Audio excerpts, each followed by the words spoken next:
Good morning students, welcome to our channel birding teachers guide. बच्चों, आज हम कक्षा 10 पाठ 3 जम्मू कश्मीर में हिंदी के प्रश्न उत्तर पर चर्चा करेंगे। पहला प्रश्न, जम्मू कश्मीर में बोले जाने वाली भाषाओं के नाम लिखें। तो उत्तर आ जाएगा, जम्मू कश्मीर में बोली जाने वाली भाषाओं के नाम इस प्रकार हैं। जम्मू में डोगरी, कश्मीर में कश्मीरी। जम्मू में डोगरी भाषा बोली जाती है और कश्मीर में कश्मीरी भाषा बोली जाती है। प्रश्न 2, प्राचीन काल में जम्मू कश्मीर में हिंदी का प्रचार प्रसार किनके द्वारा हुआ। उत्तर, प्राचीन काल में जम्मू कश्मीर में हिंदी का प्रचार प्रसार एक ओर साधुओं, पर्यटकों आदि के द्वारा हुआ, वहीं दूसरी ओर भक्त कवियों जैसे संत कबीरदास, तुलसीदास, सूरदास, मीराबाई आदि के दोहों द्वारा हुआ। इन भक्त कवियों की वाणी सुगम एवं गेय होने के कारण धीरे धीरे लोकप्रिय हुई, जिससे हिंदी का प्रचार भी होने लगा। तो उत्तर में इसमें आपने यही लिखना है कि जो एक और तो जम्मू कश्मीर में हिंदी का प्रचार मतलब साधुओं ने किया, जो पर्यटक थे, बाहर से जो टूरिस्ट आते थे उन्होंने किया, लेकिन दूसरी ओर जो भक्त कवि थे, भक्त कवि में ये संत कबीरदास आ जाते हैं। भक्त कवि वो होते हैं जो जिन्होंने किसी ना किसी की भक्ति की हो। ठीक है, जैसे कबीरदास जो थे वो गुरु के महत्व को मानते थे, गुरु की भक्ति करते थे। तुलसीदास जी राम की भक्ति करते थे। सूरदास कृष्ण की, मीराबाई भी श्री कृष्ण की भक्ति करती थी। तो ये सारे भक्त कवि हैं। तो हमने बताना है कि जहाँ एक और साधुओं के द्वारा, पर्यटकों के द्वारा हिंदी का प्रचार प्रसार हुआ जम्मू कश्मीर में, तो दूसरी ओर जैसे ये भक्त कवि थे, इनके दोहों द्वारा भी हुआ। इनके दोहे जो थे इतने आसान थे और गे हो गया गाने योग्य। ठीक है, इनके दोहे इतने आसान और गाने योग्य थे, जिसके कारण ये इनके दोहे जो थे, हिंदी में जो दोहे थे, वो बहुत ही धीरे धीरे प्रसिद्ध हुए, लोकप्रिय हुए, और जिससे हिंदी का प्रचार प्रसार होने लगा। प्रश्न 3, हिंदी भाषा का संबंध संसार के कौन सी भाषा परिवार से है। उत्तर, हिंदी भाषा का संबंध संसार के भारत यूरोपीय भाषा परिवार से है, जिसको भारत यूरोपियों को भारोपीय भी कहा जाता है। जो हमारी हिंदी भाषा है, इसका संबंध जो संसार के भारत यूरोपीय परिवार से है, भारत यूरोपियों को भारोपीय भी कहा जाता है। ठीक है। प्रश्न नंबर 4, कश्मीर के भक्त कवि हिंदी में कविता क्यों करना चाहते थे। जो कश्मीर के भक्त कवि थे वो हिंदी में क्यों लिखना चाहते थे, क्यों कविता करना चाहते थे हिंदी में।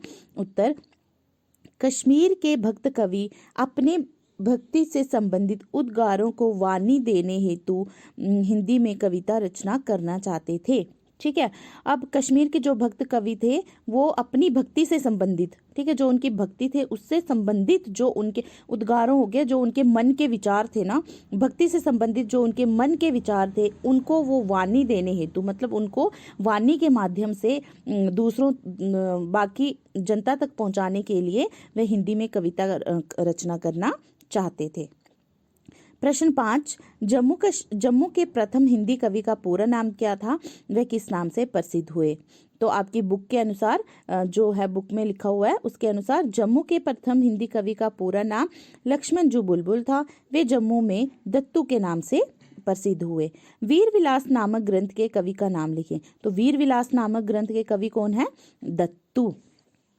उत्तर आ जाएगा, वीर विलास नामक ग्रंथ के कवि का नाम दत्तू है। प्रश्न 7, हिंदी को जम्मू कश्मीर में कब सरकारी संरक्षण मिला। उत्तर, हिंदी को जम्मू कश्मीर में सन 1857 से 1865 ईस्वी के समय सरकारी संरक्षण मिला। प्रश्न 8, जम्मू कश्मीर की सरकारी भाषा का नाम लिखें। उत्तर, जम्मू कश्मीर की अब 5 सरकारी भाषाएं हैं। ठीक है, हिंदी, डोगरी, उर्दू, कश्मीरी, अंग्रेजी। इससे पहले केवल उर्दू थी। ठीक है, अब मतलब अभी वर्तमान काल में जम्मू कश्मीर की 5 सरकारी भाषाएं हैं, लेकिन इससे पहले जम्मू कश्मीर की जो सरकारी भाषा थी वो उर्दू थी। प्रश्न 9, हिंदी हमारे देश की राष्ट्रभाषा क्यों बन गई। ये तो आप सबको पता है, ये बहुत इजी है। उत्तर, हिंदी हमारे देश में विचारों के आदान प्रदान की सबसे महत्वपूर्ण भाषा है। इसको बोलने समझने वालों की संख्या सबसे अधिक है। यह भारत की एकता और अखंडता का भी प्रतीक है। यह संपूर्ण देश में लोकप्रिय है। इसी कारण हिंदी हमारे देश की राष्ट्रभाषा बन गई।